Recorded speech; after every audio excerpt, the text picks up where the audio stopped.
ابھی دیکھیں ہندوستان میں جو سیلابی طوفان آیا ہے، بالخصوص کوکن وغیرہ میں، وہ ہمارے اور آپ کی نگاہوں کے سامنے ہے۔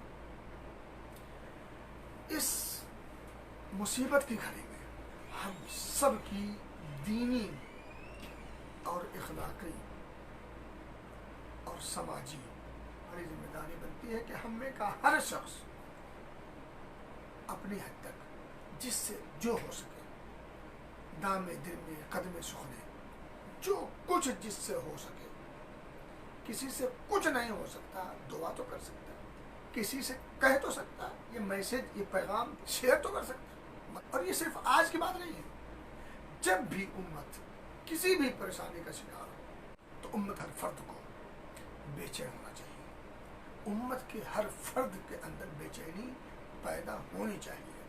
تو کہنے کی بات یہ ہے کہ ہمیں اپنے بھائیوں کی ہر موقع پر کسی بھی مصیبت میں گھرا ہوا ہو تو ہمیں کہ ہر شخص کی ذمہ داری بنتی ہے کہ وہ اپنی حد تک اپنی وسعت اور طاقت کے بقدر اس میں حصہ لے۔